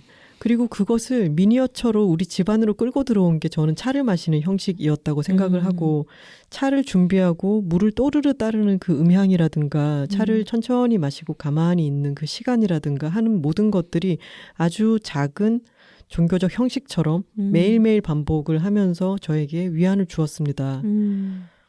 하나 씨 그리고 종도 잘 울리잖아요. 그쵸. 싱잉볼을 사다 놓고 띵띵 한 번씩 칠 때가 있고 그 종소리도 제가 저희 연말 특집에서 한번 들려드렸죠. 탕 한번 치고 나서 그 여음이 사라질 때까지 그게 일종의 파동이잖아요. 그게 내 몸을 스치고 또는 투과해서 지나가는 것을 가만히 주의를 기울여 보는 것만으로도 마음이 편안해집니다. 네. 최선을 다하면 죽는다 문학동네 연재를 읽고 계신 분들은 아시겠지만 또 김원비 작가님의 What's in my bag 그분이 가방에 가끔 넣어 다니시는 목탁이 있죠. 이런 식으로 좀 마음을 가라앉히기 위해서 기대게 되는 어떤 사물, 도구들이 각자의 것들을 좀 개발해 볼 수 있으면 좋을 것 같아요. 그리고 지금 우리는 콘크리트로 둘러싸여 있고 늘 인공적인 벽면들을 보고 있잖아요. 근데 좀 마음이 편안해지는 공원이라든가 숲길 같은 데를 걷고 그리고 자연물들의 변화를 관찰하는 거 저희가 말씀드렸죠. 내 나무 여러분들 하나씩 정해 두셨잖아요. 저희의 왕벚나무는 아직 좀 늦게 꽃이 피니까 비교적 아직 변화가 있지는 않지만 산수유가 꽃이 피었다고 알려주신 톡토로님들도 계셨고 그렇게 자연물의 변화를 관찰하는 것도 마음에 커다란 위안을 줍니다. 네. 저의 경우에는 자그마한 만지면 기분 좋은 돌 같은 거를 책상 위에 올려놓거나 아니면 제가 늘 잘 앉는 자리에다가 두고 가끔씩 쥔 채로 책을 넘겨보기도 했어요. 그것도 저에게 도움이 되었고 또 하나 이건 처음 말씀드리는 건데 제가 동네 체육센터에서 시작했던 어떤 수업이 있었습니다. 오늘 이렇게 공개해도 되겠습니까? 그게 뭐였냐면 국선도입니다. 여러분 국선도라고 한번 인터넷에 찾아보시면은 아주 기괴한 색깔의 도복이 나옵니다. 빨간색과 파란색이 섞여 있는 도복에 가운데 막 흰 띠, 노란 띠 이런 거를 묶고 하는 체조인데요. 태극이죠. 네. 게다가 또 참 마음이 불편한 것은 박근혜 전 대통령이 국선도를 또 그렇게 열심히 했다. 뭐 이런 게 저런. 나오고 우리 그러더라고요. 장래에 그런 분이. 네. 사이비 종교 이런 거 아니고요. 음. 체조입니다. 기체조 같은 것인데 저희 어머니가 예전에 호흡 훈련 같은 거는 살면서 꼭 해볼 필요가 있다. 이런 얘기를 하신 적이 있어요. 그래서 저는 본격 명상 같은 거는 아직 잘 시도하고 싶은 마음이 잘 안 들고 체조 같은 것은 몸을 움직이면 그래도 순환이 잘 되지 않을까 해서 시작을 했는데 너무 저한테 딱 맞는 거예요. 정말 만족하면서 다녔죠. 네, 그래서 제가 정신을 차리고 보니 40대 후반에 보이차를 마시고 국선도를 하는 사람이 돼 있는 거예요. 저의 어떤 나름대로 만들어 보려 했던 도회적인 이미지 이런 것과 너무 큰 차이가 있는 어떤 사람이 되어 있는 거예요, 제가. 당시에 무슨 일이 있어가지고 다른 분과 일정을 짜는데 제가 일정 캘린더를 앱을 탁 열었더니 국선도가 막 적혀 있어서 갑자기 폰을 끄고는 제가 살펴보고 연락드리겠습니다 하고 나서 제가 집에 와서 국선도를 다 KSD로 바꿨어요. 부끄러웠어요? 샤이 조금? 국선도인이네. 근데 거의 1년 넘게 동네 할아버지 할머니들과 함께 호흡을 하고 스트레칭을 하고 그런 일종의 명상 같은 게 섞여 있는 국선도를 한 것도 저한테는 정말 큰 도움이 되었습니다. 너무 하루의 중간에 1시간 반씩 하는 거라서 제가 이제는 해야 될 일들이 많은데 국선도가 하루의 어떤 스케줄의 흐름을 끊는 것 같아서 지금은 쉬고 있는데 저한테는 그렇게 천천히 몸을 움직이는 체조도 큰 도움이 되었다는 말씀을 드립니다. 네. 하나 씨가 불안을 가라앉히기 위해서 듣는 음악도 있잖아요. 그렇죠. 몇 곡이 있죠. 네. 재즈 피아니스트 빌 에반스와 재즈 기타리스트 짐 홀이 함께 연주한 인터모듈레이션이라는 앨범이 있는데 그 중에서 엔젤 페이스라는 곡이 있어요. 저는 그 곡을 들으면 저에게 이렇게 딱 신호를 주는 것 같아요. 아주 오랫동안 수없이 많이 이 곡을 들었는데도 질리지가 않고 그리고 이 곡이 시작되는 순간 마음이 아주 편안해지거든요. 이거는 저와 뭔가 주파수가 맞아서 그런 걸 수도 있겠죠. 혹시 저와 취향이 비슷한 톡토로님이 계실 수도 있기 때문에 추천을 드려봅니다. 짐 홀의 기타 톤이 좀 사람 마음을 편안하게 해주는 게 있는 것 같아요. 물론 화려하게 연주하는 곡들도 있지만 그 어떤 소리의 결 자체가 지금까지 저에게 도움이 되었던 여러 가지 토탈 패키지를 말씀드려 보았습니다. 나도 뭔가 말을 해야 될까? 선우 씨는 장염도 안 걸리는 사람이니까요. 선우 씨는 잠 아니에요? 맛있는 거 먹기랑? 그거는 그냥 평소에 늘 추구하기 때문에 딱히 불안할 때 한다고 하기는 어려울 것 같고요. 그러네요. 죄송합니다. 불안에 대해서 제가 별로 드릴 말씀이 크게는 없는 것 같고요.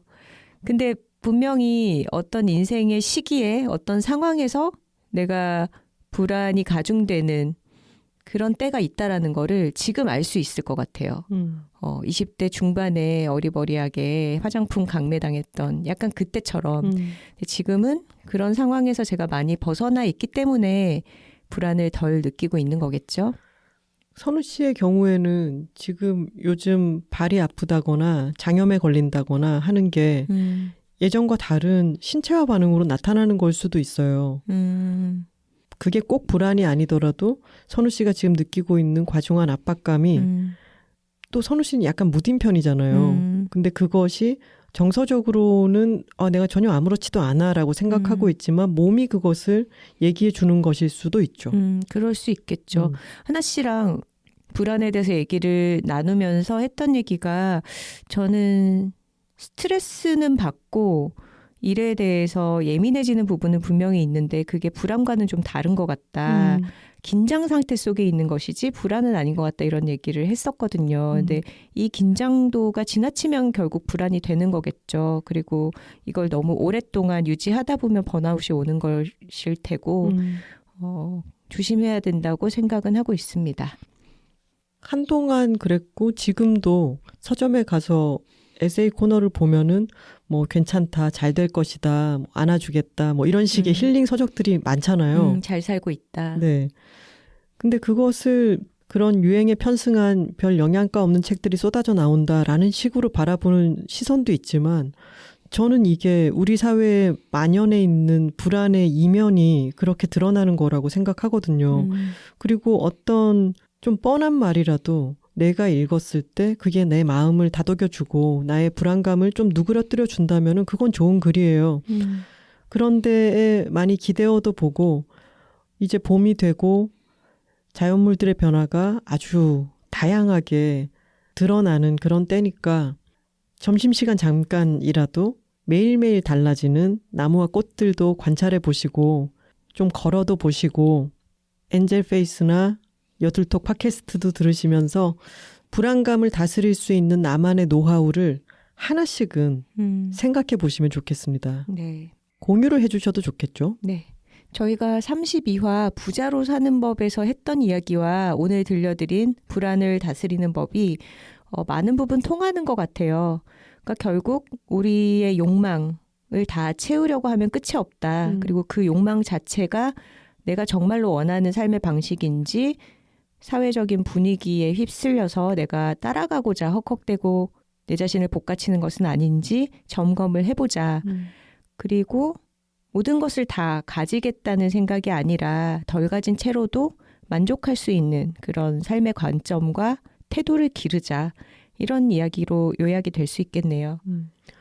그리고 남들의 기대를 나의 기대라고 착각하지 않는 것, 그것을 잘 구분해서 부모라 할지라도 나에게 기대하는 것을 내가 그걸 다 만족시키려고 드는 것은 불가능합니다. 그렇기 때문에 기대를 구분하는 것도 중요한 포인트가 되겠습니다. 불안에 대해서 조금 더 전문가의 이야기를 들어보고 싶으신 분들은 유튜브에 정신과 전문의 하지연 선생님의 영상이 올라와 있어요. 저도 보고 인상적인 구절이 많았는데요. 가장 기억에 남는 이야기는 그거였어요. 정상성의 범주를 넓혀서 생각하자. 우리가 정상성이라고 생각하고 있는 기준 자체가 너무 높은 거예요. 한국 사회는. 다들 어느 정도 이상의 재산을 가지고 좋은 학교를 가고 뭔가를 성취하고 그럴싸한 직업을 가지고 명품을 몇 개쯤 소유하고 피부 나이도 어려야 되고 어려야 되고 막 1년에 몇 번씩 여행을 가야 되고 막 이런 것들로 점철돼 있으면서 그게 정상적인 삶이라고 착각을 하는 거죠. 하지만 그렇지 않은 거죠. 그러니까 욕망이 증폭된 삶의 기준을 그것을 정상이라고 생각하지 말고 조금 넓혀도 괜찮다. 그러면 덜 불안해진다라는 얘기를 하시거든요. 톡토로들에게도 추천하고 싶습니다. 그러니까 저도 생각이 나는데 제가 요즘 추천사 의뢰에 죄송하게도 다 거절의 말씀을 드리고 있는데 이 책만큼은 내가 추천사를 쓰지 않을 수가 없다라고 생각한 것이 이상한 정상가족이라고 하는 너무나 훌륭한 책을 쓰신 김희경 저자의 새로운 책이었습니다. 에이징 솔로라고 하는 책이고요. 네. 이제 따끈따끈하게 신간으로 나왔을 거예요.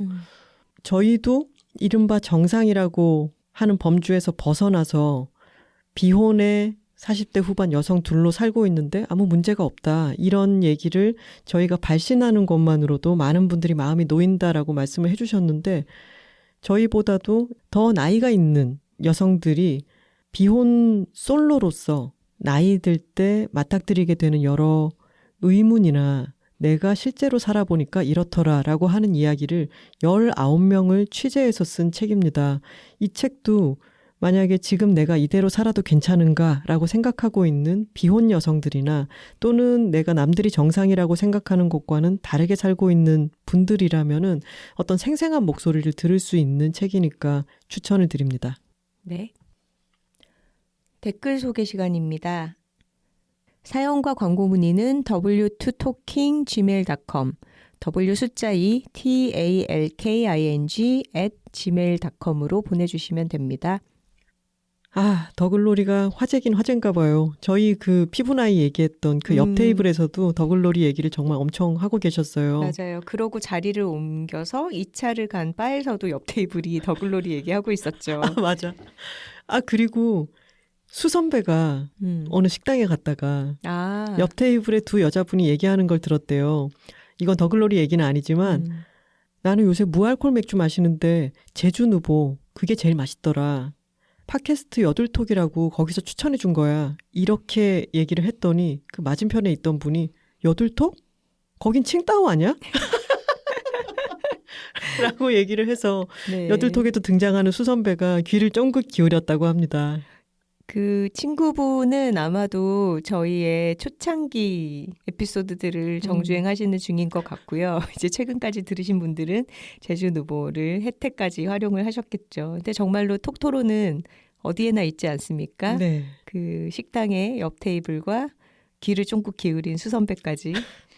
더글로리를 재미있게 본 톡토로들도 워낙 많았기 때문에 댓글이 아주 많았는데요.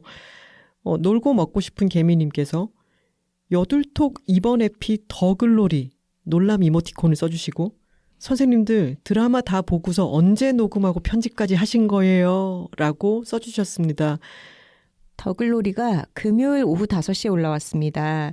그런데 저희는 그 주의 일정을 모두 조정해서 6시에는 집에 들어가서 드라마를 시작할 수 있게끔 그렇게 스케줄을 짜놨던 것이죠. 그리고 저녁을 든든하게 먹고 왜냐하면 새벽까지 달려야 하기 때문에 시청을 시작해서 새벽 3시까지 14화까지 봤던 것 같아요. 그러고 나서 차마 끝내지는 못하겠다. 너무 힘들다 해서 일단은 끊고 그리고 그 다음 날인 토요일 낮에 마지막 15, 16화를 완결을 봤죠. 그러고 그 다음 날인 일요일에 녹음을 하고 월요일에 편집을 해서 올렸던 것입니다. 근데 그 와중에 이걸 만든 안기로 PD의 학폭 사건이 터지고 그것에 대한 인정 기사가 또 나오고 이러는 그랬죠. 바람에 그 일요일과 월요일 사이에 그 소식을 접하고 나서 저희는 안기로 PD 얘기도 되게 많이 했거든요. 맞아요. 근데 그걸 사이사이를 잘라내느라고 월요일에 정말 정신이 없었는데 그래서 이번 편에 사실은 주어 시작과 수러가 호응이 안 되거나 앞에 문장과 뒷문장이 문장 구조가 맞지 않는 그런 비문도 많고 많이 잘라냈습니다. 맞습니다. 이 제작에 굉장히 중요한 역할을 담당한 연출자조차도 학폭의 가해자였다라는 사실이 너무 아이러니했고요. 그래서 정말 어느 때보다 박진감 넘치는 스케줄이었습니다. 마들렌 뮤님의 댓글입니다. 더글로리를 여둘톡에서 다뤄주시지 않을까 싶어서 저도 공개일을 캘린더에 표시해두고 통으로 스케줄을 비우고 새벽까지 달렸습니다. 스포와 설명을 다 듣고 작품을 감상하면 더 좋다는 다른 에피소드와 달리 스포 주의를 경고하는 두 분처럼 저 또한 이 작품은 스포 밟지 않은 상태로 감상하길 추천합니다. 용두삼이라는 말을 패러디한 아쉬운 후반부를 뜻하는 용두사망이 되면 어쩌나 걱정했는데 김은숙 작가의 자신감 넘치는 모습을 보고 믿고 달렸더니 정말 만족스러운 전개였어요. 어설픈 구원, 용서 따위 없이 끝까지 달리길 바라면서도 저러면 동은이 다치지 않을까 싶어 좀 멈췄으면 하기도 하는 모순적인 감정이 들더라고요. 현남이 복도에서 울다가 웃는 모습을 보며 결혼하지 않은 저와 동생은 도대체 저건 무슨 눈물이지? 라고 말하니 옆에 있던 저희 엄마가 기쁨의 눈물이지 뭐긴 뭐야 라는 한마디에 무겁던 분위기에 내내 심각하던 저희는 다 같이 빵 터지기도 했습니다. 주여정을 백마탄 왕자가 아닌 칼춤 쳐줄 망나니로 설정하긴 했지만 김은숙 작가님은 역시 로맨스를 버리지 못하셨구나. 복수하기도 빠듯한데 저럴 시간이 있냐며 짜게 식어있던 저와 달리 로맨스파인 동생은 저런 순간이 있어야 숨 좀 쉬지라는 말을 들으며 저와 동생의 취향 차이를 또 한 번 느꼈답니다. 피해자들은 절박함과 신뢰라는 무기로 연대했고 가해자들은 서로를 헐뜯으며 약점만 주고받는 칼을 겨누는 사이였기에 동은이 살짝 등을 떠밀었고 알아서 자멸하지 않았나 싶었습니다. 권선징악, 인과응보라는 단어가 통하지 않는 현실 속에 살다 보니 그 단어가 통하도록 세팅된 드라마에서 조금이나마 후련함을 느꼈습니다. 조근조근한 말투 덕분에 자기 전에 듣던 팟캐스트였는데 오늘은 러닝머신 위에서 친구 삼아 들었습니다. 동은이의 분노를 함께 느끼며 열심히 달리며 힘든 운동을 마무리했답니다. 곧 도를 맞이할 여둘톡 미리 축하드려요. 저도 12년 개근이라 출석에 살짝 강박이 있는 사람인데 장염이라는 극한 상황 속에서도 화요일의 즐거움을 챙겨주셔서 감사합니다. 앞으로 환갑, 칠순도 맞이하는 장수 팟캐스트가 되어보아요 하셨네요. 저희가 이미 50이 가까웠어요. 팟캐스트를 칠순까지 하려면 저희 100 몇십 살을 살아야 되는 건가요? 아유, 그렇게 오래 살고 싶지는 않네요. 인생은 겨울방학처럼 님께서 주여정에 대한 소회가 저랑 너무 비슷해서 들으면서 빵 터졌네요. 그 이상한 집에서 어서 나갔으면 하는 바람과 더불어 마당에서의 퐁듀씬의 그 이질적 오글거림은 참을 수 없는 순간이었어요. 그런 괴로운 대사와 세팅 등등 때문에 사실 김은숙 작가의 전작들을 보다 말다 했었는데 하나 작가님은 전작들 모르신다니 더 이질감 느끼셨을 것 같아요. 크크. 그리고 저도 하도영이 연진과 함께 있겠다는 대사가 참 강렬한 고백처럼 느껴졌었고 그런 은유적인 태도가 하도영과 동은 사이의 텐션을 고양시킨다고 생각했어요. 반대로 주여정과는 그런 게 없어서 좀 아쉬웠달까요? 아, 그리고 하도영이 아내의 부정과 상관없이 딸을 사랑하고 소중하게 여긴 것. 그렇게 둘이 떠남으로써 동은의 복수에 단 하나의 미안한 대상이었던 예솔이를 안고 갔다는 생각이 들어서 더 찐사로 느껴졌어요. 찐사랑 말씀이시죠? 그렇죠, 그렇죠. 아무튼 드라마, 영화, 덕톡 진짜 좋아요. 주위엔 같은 것 파는 사람 없어서 슬램덩크, 타르, 에에올 등 얘기 나눌 일이 없었는데 여들톡 최고예요. 아직 남았지만 1주년도 격하게 축하합니다 해주셨네요. 네, 감사합니다. 그리고 디토 타투님께서도 크크크크 저도 러브씬 나올 때마다 아 연애하지 마 했다고요. 크크크 해주셨네요. 네. 튼튼 인어님께서는 선아와 현남이 찌개를 끓이는 저녁이 안 나온 게 너무 아쉬웠어요 하셨네요. 드라마에서는 안 나왔지만 이런 날이 올 거라는 거를 튼튼 인어님도 알고 우리도 알고 있죠. 근데 그걸 눈으로 보고 싶긴 한 거죠. 하지만 제 생각에는 둘이 찌개를 끓이더라도 그곳이 미국이 아닐까? 그리고 찌개 먹고 나면은 미국의 해안도로를 현남이 모는 차로 함께 달리는 거죠. 빨간색 립스틱을 바르고. 그렇죠. 가죽 잠바를 입고. 네. 서대문구 물가치님의 댓글입니다. 두 영화 다 재밌게 봤는데 이번 아카데미 시상식에서 에에올이 에에올 했더군요. 여주상은 케이트가 타지 않을까 했는데 양자경 배우가 타서 물론 어느 분이 받으셔도 좋았긴 하지만 케이트 배우가 아무 상도 타지 못해서 아쉽긴 했습니다. 아무튼 케이트 블란쳇, 블루 제스민에 이어 또 한 번 감탄했습니다. 라고 타르에 대해서 얘기 남겨주셨네요. 서대문구 물가치님, 저 이 모든 말씀에 동의합니다. 양자경 배우가 받은 게 너무 좋아요. 받아 마땅하다고 생각해요. 근데 동시에 케이트 블란쳇이 타르로 여우주연상을 받지 못했다는 게 너무 안타까워요. 네, 저희도 집에서 시상식을 지켜봤었는데 몇 년 전부터 기생충 때도 그랬고 뭔가 이 아카데미에서 이 영화를 확실하게 밀어줘야겠다라고 작정을 한 것처럼 보일 때가 있잖아요. 근데 이번에 에에올에 대해서 그렇게 하더라고요. 여우주연상뿐만이 아니라 나무조연상, 여우조연상, 작품상, 감독상, 각본상 등등을 다 가져갔죠. 7개 부문을 받았던데 물론 케이트 블란쳇의 연기가 상을 못 받아간 게 조금 아쉽기는 하지만 이렇게 아시안들이 주인공인 말하자면 굉장히 주류적이지 않은 출연진과 스토리를 가진 영화가 오스카를 받으면서 이렇게 크게 주목을 받았다라는 게 저는 그냥 이 작품에 쏟아진 어떤 화제로서 굉장히 반갑더라고요. 케이트 블란쳇 블루 제스민의 연기도 어마어마하죠. 좀 타르랑 비슷한 데가 있죠. 약간 신경증적인 캐릭터랄까. 타르를 보시고 나서 케이트 블란쳇의 연기를 더 보고 싶다 하시는 분들은 블루 제스민도 한번 보시면 좋겠지만 우디 앨런 영화죠. 이렇게 그러네요. 다 뭐가 턱턱 걸려요. 네. 그리고 선우 씨 그 뉴스 보셨어요? 양자경 배우의 수상소감이 너무 좋았잖아요. 네. 근데 SBS에서 네. 그 수상소감을 지들이 나름대로 편집해가지고 레이디스라고 하는 부분을 잘라냈다면서요. 맞아요. 여성들에게 전성기가 지났다라고 하는 말을 믿지 마라. 이런 수상소감을 했는데 거기서 여성들이란 말을 빼면 사실 의미가 완전히 달라지죠. 그쵸. 왜냐하면 여성들은 어떤 일정 연령대가 지나고 나면 그 본인의 가치를 폄하하는 말을 정말 많이 듣는단 말이에요. 반면에 남성들은 뭐 나이가 많이 먹을수록 원숙해진다. 뭐 이런 식의 긍정적인 평가도 듣잖아요. 그러니까 여자들에게 한정해서 이 말을 하는 게 너무 의미가 있었는데 그거를 굳이 공들여서 그 부분을 잘라냈다라는 게 참 놀라웠습니다. 저는 그 책임자를 끝까지 꼭 추궁했으면 좋겠습니다. 너무 화가 나더라고요. 네. 아무튼 잔치에 호사다마라고 잔치 뒤에 이런 것들이 꼭 생기더라고요.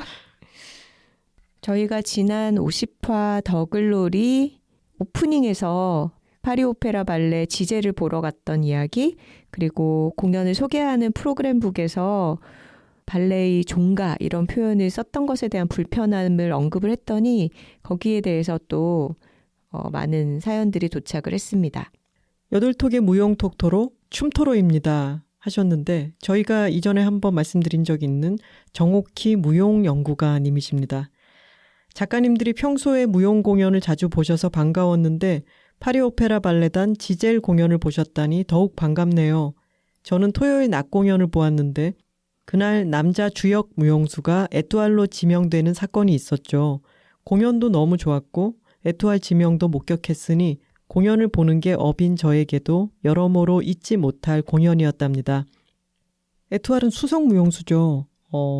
파리 오페라 발레단이 해외 공연을 그렇게 많이 하지 않는데 해외에서 공연을 하면서 에투알 지명을 한 것은 정말 흔치 않은 일이었고 그것을 목격한 많은 분들이 너무 감격적인 순간이었다고 많이 올려주셨더라고요. 네. 제가 글을 쓴 이유는 작가님들이 지적하셨던 발레의 종가라는 표현 때문입니다. 지지난해 파리 오페라 발레단에서 활동하는 박세은 무용수가 에투알이 되었을 때 한국 언론에서 발레의 종가에서 인정받았다고 떠들썩했죠. 에투알 지명이 대단한 일이고 파리 오페라 발레단이 발레의 역사에서 빼놓을 수 없는 단체임은 분명합니다.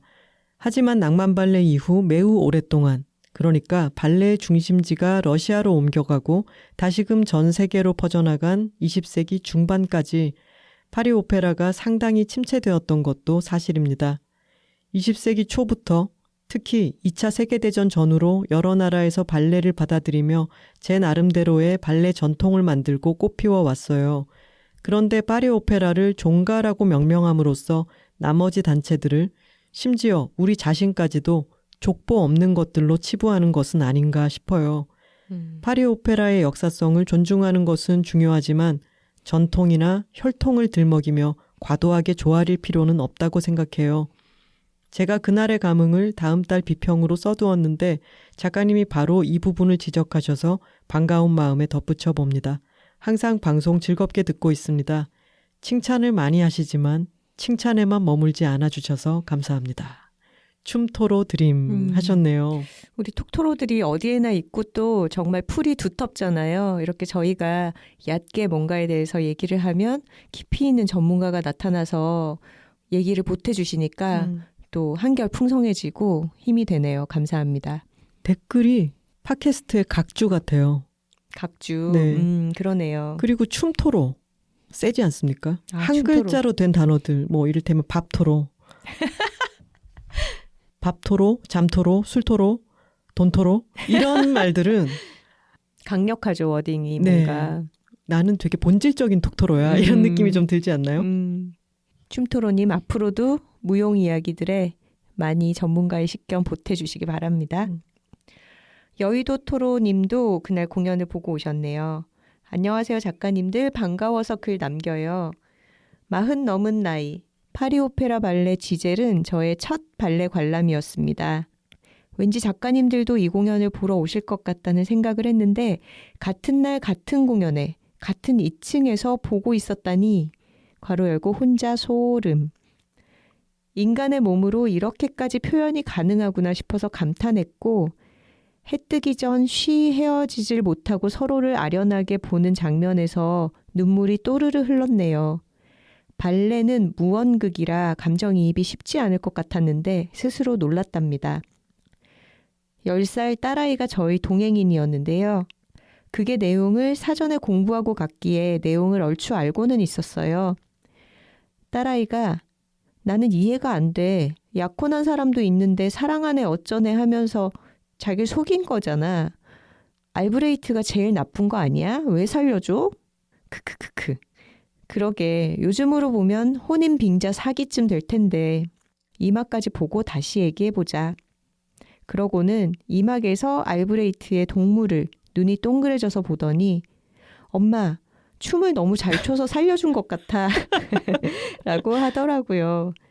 발레리노는 발레리나를 서포트하는 역할 정도로만 생각했던 무식한 저 역시 그날부터 제르맹 루베의 팬이 되었습니다. 아이와 저 두 초보 발레 관객은 집으로 돌아오는 지하철 안에서 각자 어떤 장면이 제일 마음에 남았는지, 이 동작은 뭘 의미하는 거였는지, 둘 중 누구도 정답을 모르는 이야기를 즐겁게 나눴어요. 사실 티켓값이 만만치 않았는데 올해 초 LG 아트센터의 패키지 할인으로 이 공연 저 공연 예매하면서 그래 옷 사는데 쓸 돈을 아껴서 문화생활 하는데 써보자 라고 마음을 먹었거든요. 은미채를 삶에 스며들게 해서 조금 더 즐겁고 풍요롭게 살아보려 하는 제 마음가짐에는 여둘톡의 영향이 큰 것 같습니다. 감사해요. 저랑 딸의 다음 문화생활은 슬라바 폴루닌의 스노우쇼예요. 아이가 직접 고른 공연이라 본인은 더 기대가 되나 봅니다.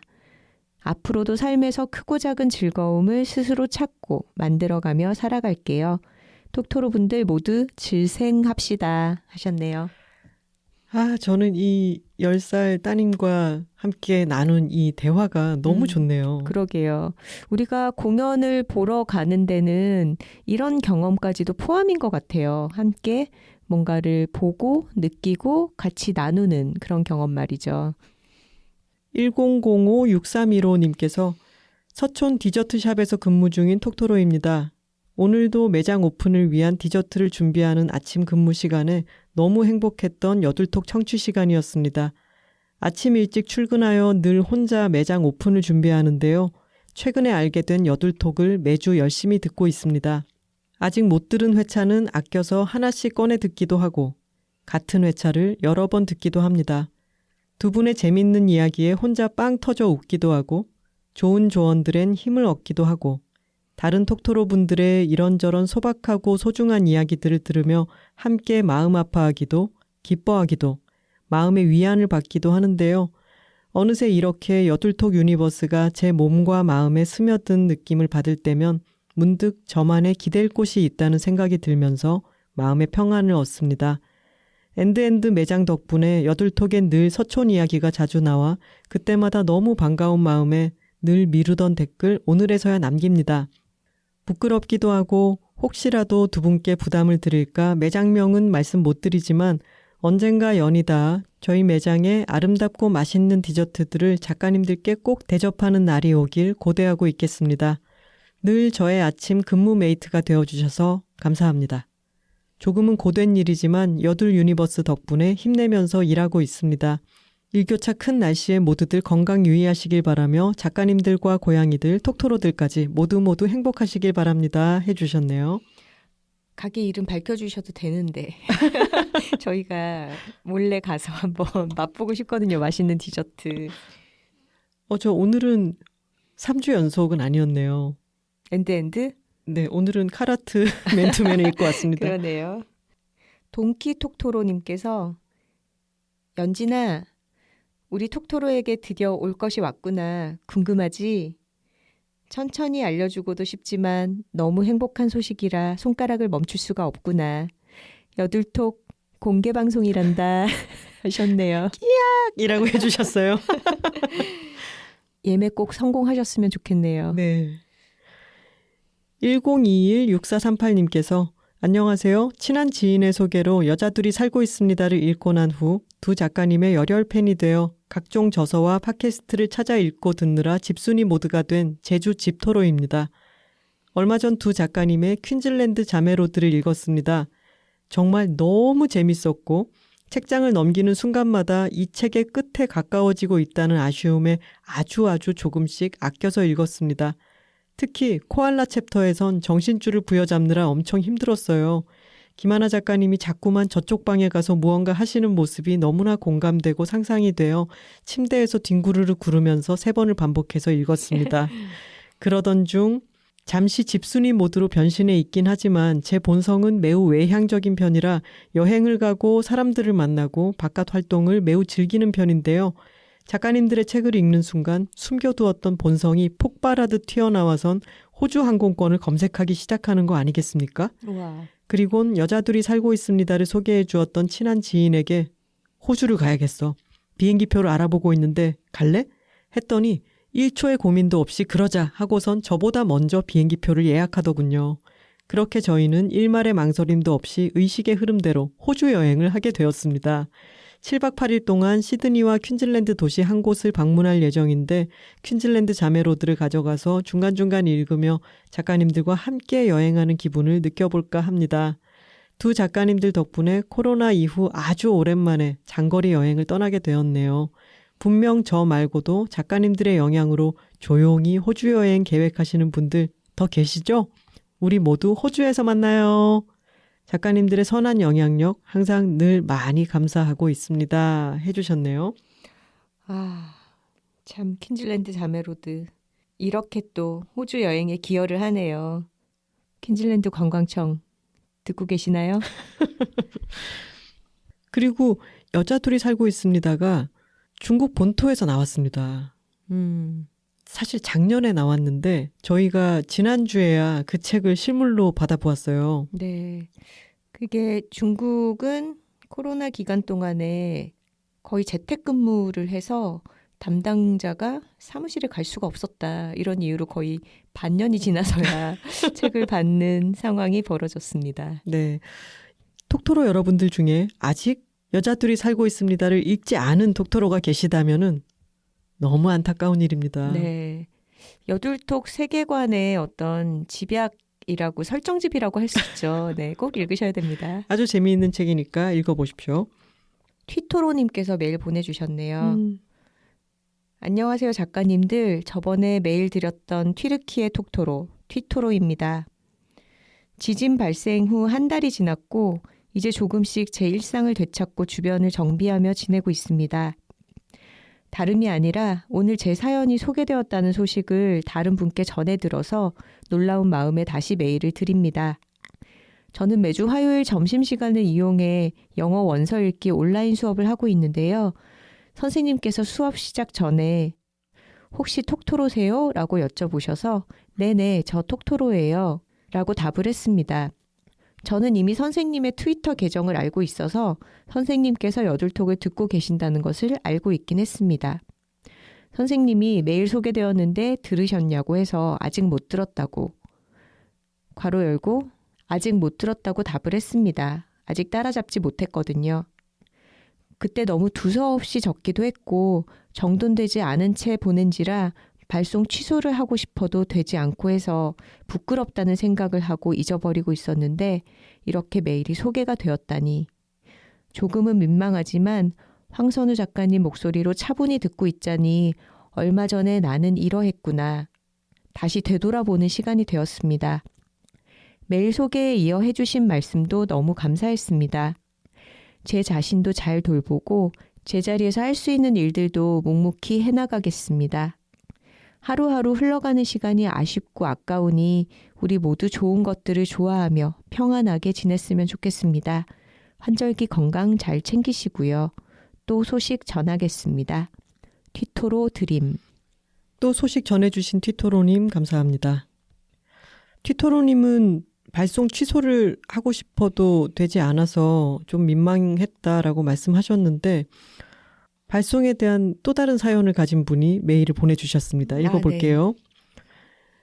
안녕하세요. 선우하나 작가님. 유주 톡토로예요. 저는 지금 아침 수영장을 들렀다 막 집에 도착했답니다. 들리기만 하고 돌아왔어요. 6시에 일어나서 부지런히 버스를 타고 수영장에 갔지만 제 손에 수영 가방이 들려있지 않더라고요. 어쩐지 오늘 아침은 유난히 사뿐하고 가볍더라니.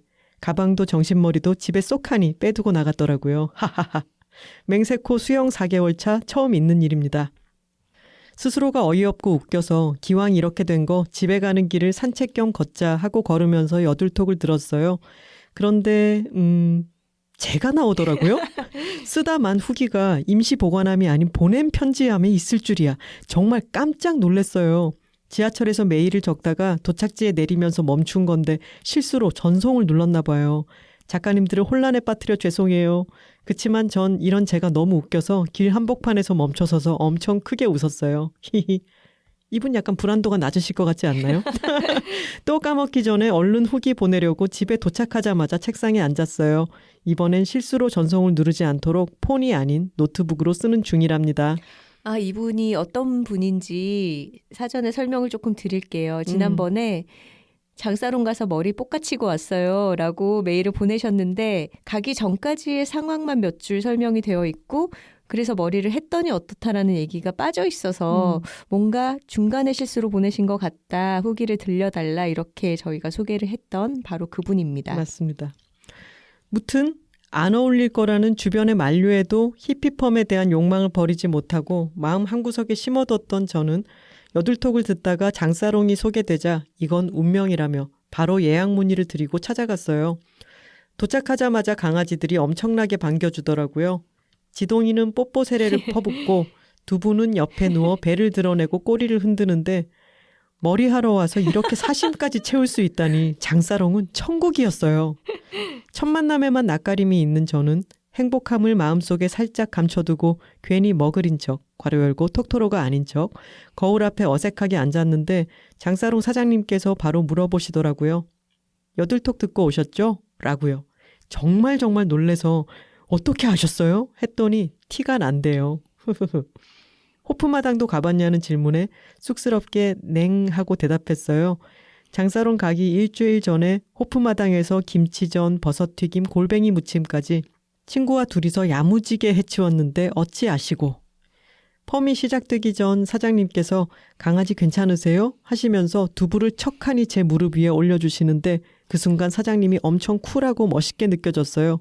나에게 두부를 주시다니. 조그만해서 지동이처럼 무릎 위에 올라오지 못하고 제 바지만 애타게 벅벅 긁어대며 올려다보는 두부에게 눈길이 쏠리고 있었거든요. 머리를 하는 동안 혹여나 펌 약이 지동이 두부에게 떨어질까 목을 최대한 뒤로 빼고 있었더니 거북목 치료도 된 것 같아요. 말하지 않아도 척척 알아차려 주시는 장사롱 사장님께선 제가 보여드린 원하는 머리 스타일의 사진을 보시곤 히피펌이 아닌 뽀글뽀글한 일반 펌을 추천해 주셔서 마음에 쏙 드는 머리를 완성했어요. 이쁜 머리를 하고 바로 집으로 돌아가긴 아쉬워 근처에 있는 동네 서점 땡스북스에서 책도 사고 혼자 인생 네컷 사진도 찍고 장사롱 바로 옆에 있는 비건 메뉴가 있는 식당에서 저녁까지 먹고 하루를 마무리했답니다. 이제 장사롱에서 머리를 볶아친 지 약 한 달 정도 되었어요. 펌을 하고 보니 친구들의 의견처럼 정말 해그리드와 제가 닮았더라고요. 해리포터에 나오는 머리가 북슬북슬한 거인이죠. 큰 눈과 동글동글한 인상이 한몫한 것 같아요. 괄호 열고 좋은 건 좋다고 말하기. 저는 동글동글한 저를 참 좋아해요. 해리포터 덕후인 저는 내심 기분이 좋아서 해그리드 사진과 제 사진을 카카오톡 프로필로 저장했어요. 최애도 생머리의 스네이프 교수에서 빠글빠글 해그리드 아저씨로 바뀌었어요. 생머리의 스네이프 교수. 긴 생머리 그녀 생각이 나네요. 그리고 그 사이 출장으로 미국에 갔다가 LA 유니버설 스튜디오에도 다녀왔는데 해그리드 머리를 하고 가니 내가 진짜 찐팬이다 이런 뿌듯함도 들었어요. 펌이 풀리거나 또 다른 스타일의 욕구가 솟아오르면 이번엔 주변의 의견을 묻지 않고 주저없이 장사롱으로 달려갈 거예요. 하고 싶은 거 다 하기. 강력 추천입니다. 14년 만에 머리를 볶아치고 여전히 흥분 상태인 유주톡토로의 장사롱 후기는 머리 한 날 사진과 해그리드 사진으로 마무리할게요. 한국 사람들이 제일 싫어하는 게 말을 하다 마는 거라고 들었는데 다음번엔 꼭 다 적어서 보낼게요. 작가님들 오늘도 행복한 하루 보내세요. 하트 유주톡토로 드림 하면서 예쁜 사진을 첨부해 주셨습니다. 네, 본인의 인생 네컷 사진 너무 잘 봤고요. 네. 유주톡토로님 너무 유쾌하신 것 같아요. 저희가 매일 받았을 때도 그렇고 오늘 읽으면서도 정말 몇 번을 이렇게 소리내서 웃었는지 모르겠네요. 정말 건강하신 분인 것 같고 주변에 이런 좋은 에너지를 전파해 주시는 분이네요. 다음에 헤어스타일 또 바꾸시면은 또 메일 주시기 바랍니다. 네. 좋은 걸 좋다고 말하기 여둘톡 51화는 불안을 다스리는 법이었습니다. 톡토로 뒤에는 여둘톡이 있고 여둘톡 뒤에는 톡토로가 있습니다. 저희는 다음 주에 다른 주제로 돌아오겠습니다. 화요일입니다. 감사합니다.